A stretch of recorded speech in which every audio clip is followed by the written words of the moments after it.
වකුගඩුවල ගල් ඇතිවීම. මෙම ගල් මූත්‍රාවල පවතින ලුණු සහ khනිජ ද්‍රව්‍ය එකතු වෙලා වකුගඩුව තුල වර්ධනය වෙනවා. මේවා රීනල් කැල්කියුලයි ලෙස හඳුන්වනවා. මොනවද මේ සඳහා බලපාන හේතු? ප්‍රධානම එක තමයි වැරදි ආහාර පුරුදු සහ ජලය පානය කිරීම අඩු බව. සාමාන්‍යයෙන් වැඩුණු මිනිසෙකුට දිනකට ජලය ලීටර 3.7ක් විතරත්, කාන්තාවකට නම් ලීටර 2.7ක් විතරත් අවශ්‍ය වෙනවා. ජලය පානය කිරීම අඩු වීම නිසා මූත්‍රාවල ඇති තරලය අඩු වීමෙන් මෙම තත්ත්වය ඇති වෙන්න පුළුවන්. ඒ වගේම තමයි ප්‍රෝටීන්, ඔක්සලේට් සහ පැණි රස අධික ආහාර භාවිතය වගේම විශේෂයෙන්ම සෝඩියම් අධික ආහාරය කියන්නේ ලුණු වැඩිපුර දාපු ආහාර මේ රීනල් ස්ටෝන්ස් සඳහා බලපාන හේතුවක් වෙනවා. දෙවෙනි කාරණය තමයි ෆැමිලි හිස්ටරි. ඔබගේ පවුලේ ලේ ඥාතියෙකුට මෙම තත්ත්වය තියෙනවා නම් ඒකත් මේ සඳහා හේතුවක් වෙන්න පුළුවන්. 3. අධික තරබාරුව. ශරීර ස්කන්ධයේ වැඩිවීමත් මෙම රීනල් කැල්කියුලයි ඇතිවීම සඳහා ඍජුවම බලපාන හේතුවක් වෙනවා.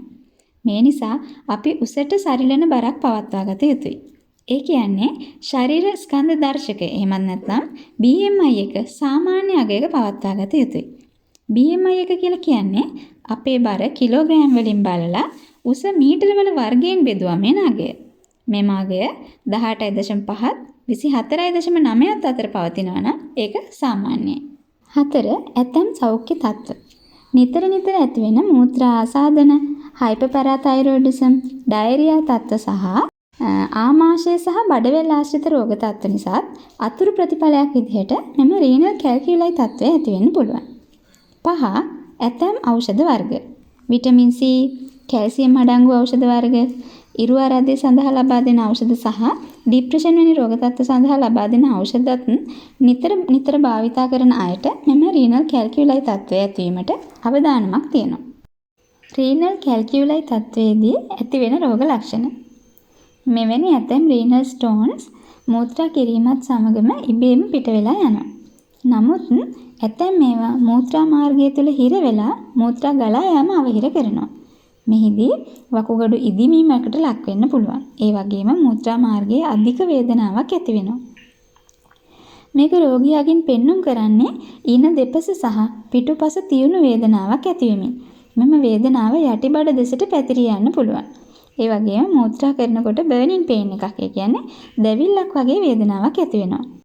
ඒ වගේම තමයි මෙම රෝගීන්ගේ මූත්‍රා රෝස, රතු හෝ දුඹුරු පැහැයක් ගන්නවා. මූත්‍රාවල කැදලි ස්වභාවයක් සහ දුර්ගන්ධයක් ඇති වෙනවා. නිතර මූත්‍රා කිරීමේ අවශ්‍යතාවය ඇති වෙනවා. වෙනදට වඩා වැඩි වාර ගණනක් මූත්‍රා පිට වෙනවා වගේම වෙනදට වඩා අඩු ප්‍රමාණයකින් තමයි මූත්‍රා පිට වෙන්නේ. ඇතැම් විට උණ සහ වමනය ඇති වෙන්නත් පුළුවන්. වකුගඩු වල ගල් නැද්දයි හඳුනා ගැනීම සඳහා සිදු කරන පරීක්ෂණ.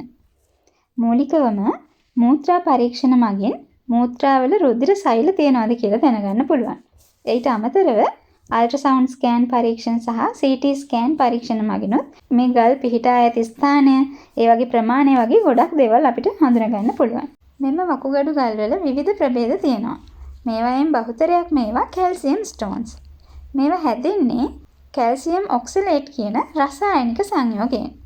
මේ තත්ත්වය අපි ගන්න ආහාර මත විටමින් D අධිමාත්‍රාවක් ගැනීම සහ බඩවැල් ආශ්‍රිත ශල්‍ය කර්ම සිදු කිරීම වැනි හේතු හින්දා ඇති වෙන්න පුළුවන්. ඊළඟ එක තමයි යූරික් ඇසිඩ් ස්ටෝන්ස්. මේ සඳහා ගොඩක් විට බලපානවා දිගු කාලීනව පැවතුණු ඩයරියා තත්ත්වයක් හින්දා අපේ ශරීරයෙන් වැඩිපුර ජලය පිට වුණු අවස්ථාවල මේ යූරික් ඇසිඩ් ස්ටෝන්ස් ඇති වෙන්න පුළුවන්. ඒ වගේම දියවැඩියාව පවතින අයට, ආහාර අවශෝෂණය කර ගැනීමේ ගැටලු සහිත රෝග තියෙන අයට සහ මෙයට ජානමය සම්බන්ධතාවයක් තියෙන අයටත් මෙම යූරික් ඇසිඩ් ස්ටෝන්ස් ඇති වෙන්න පුළුවන්. ඊට අමතරව මස් මාළු වගේ ප්‍රෝටීන් අධික ආහාර වැඩිපුර ප්‍රමාණයක් ආහාරයට ගන්න අයටත් මේ රෝග තත්ත්වය ඇතිවීමේ සම්භාවිතාවයක් තියෙනවා. ඊළඟ එක තමයි ස්ට්‍රොයිඩ් ස්ටෝන්ස්. මේ තත්ත්වය ඇති වෙන්නේ ගොඩක් විට මූත්‍රා ආසාදන හින්දා. නිතර මූත්‍රා ආසාදන ඇති වෙලා තියෙනවා නම් මේ තත්ත්වය ඇති වෙන්න පුළුවන්. ඒ වගේම මේවා ඉක්මනින් වර්ධනය වෙනවා මේ ගල්. ඊළඟ එක තමයි සිස්ටීන් ස්ටෝන්ස් කියන්නේ. මේ තත්ත්වය නම් ඇති වෙන්නේ ගොඩක් වෙලාවට සිස්ටීන් යූරියා කියන ජානමය තත්ත්වයේ සහිත පුද්ගලයන්. දැන් අපි බලමු මේ සඳහා සිදු කරන ප්‍රතිකාර ක්‍රම මොනවද කියලා. ප්‍රමාණයෙන් කුඩා වකුගඩුවල් ඉබේම ඉවත් වෙලා යනවා. නමුත් ප්‍රමාණයෙන් තරමක් විශාල ගල් සඳහා ප්‍රතිකාර කිරීමට අවශ්‍යයි. මෙහිදී ගල පවතින ස්ථානය, එහි ප්‍රමාණය, පෙන්වන රෝග ලක්ෂණ සහ කුමන වර්ගයේ ගලක්ද යන්න අනුව තමයි ප්‍රතිකාර කරන්නේ. මෙම ගල ඉබේම ඉවත් වෙලා යන විදිහ එකක් නම් ඒ සඳහා ඖෂධ ප්‍රතිකාර පමණක් ලබා දීම සිදු කරනවා. මෙහිදී මූත්‍රානාල ඉහිල් කරලා ගල පිටවීම පහසු කරවීමට ටැම්සොලිසින්, නිෆිඩිබීන් වගේ ඖෂධ ලබා දෙනවා. ඊට අමතරව වේදනානාශක ලබා දෙනවා රෝගියාගේ වේදනාව සමනය කරන්නත්. වමනය හරි ඔක්කාරය හරි වගේ රෝග ලක්ෂණ තියෙනවා නම් ඒ සඳහා ඖෂධ ලබා දීමක් සිද්ධ කරනවා. ඒ වගේම වකුගඩු ගල්වල වර්ගය අනුව ඖෂධ ලබා දීම තීරණය කරනවා. උදාහරණයක් විදිහට ගත්තාම යූරික් ඇසිඩ් ස්ටෝන්ස් වලදී ලේ සහ මූත්‍රාවල තියෙන යූරික් ඇසිඩ් ප්‍රමාණය අඩු කිරීම සඳහා ඖෂධ ලබා දෙනවා වගේම පොටෑසියම් සිට්‍රේට් වගේ ඖෂධ ලබා දෙනවා. මේ ඖෂධ ලබා දීමට අමතරව ප්‍රමාණයෙන් විශාල ගල් සඳහා සිදු කරන විවිධ ප්‍රතිකාර ක්‍රම තියෙනවා. 1.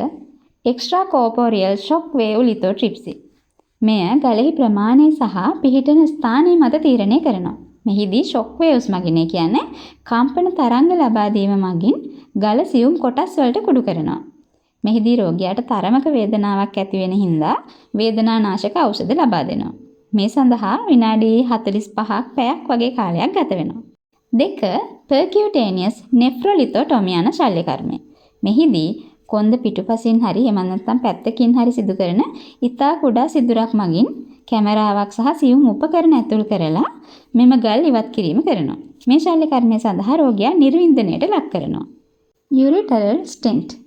මෙම ගල් ඉවත් කිරීම සඳහා සිදු කරන තවත් ප්‍රතිකාරයක් තමයි මූත්‍රා මාර්ගය හරහා යුරෙටරස්කෝප් නම් කැමරාවක් සහිත උපකරණයක් ඇතුල් කරලා එම ගල් සියුම් කැබලි වලට කඩලා ඉවත් කරන එක.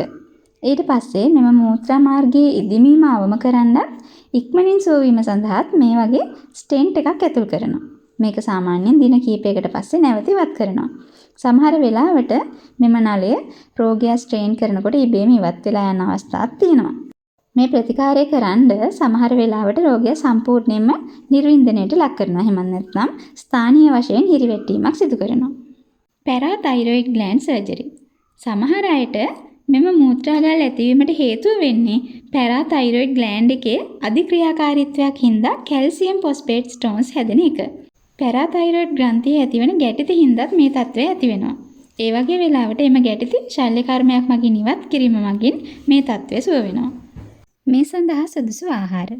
මූලිකවම ශරීරයට ප්‍රමාණවත් තරම් ජලය පානය කළ යුතුයි. ඒ වගේම කැකිරි මල්ගෝව වගේ එළවලු වර්ගත්, පොල් පලා, වට්ටක්ක දළු, අක්කපාන වගේ පලා වර්ගත් සුදුසුයි. ඊට අමතරව කෙසෙල්, පැපොල් වගේ පළතුරු වර්ග, යෝගට්, චීස් වගේ දේවල් මෙම රෝගයෙන් ආරක්ෂා වීම සඳහා සුදුසුයි. මේ වගේ වැදගත් වීඩියෝස් දිගටම නරඹන්න Nurse Visit SL YouTube channel එක subscribe කරලා තියාගන්න. සුබ දවසක්.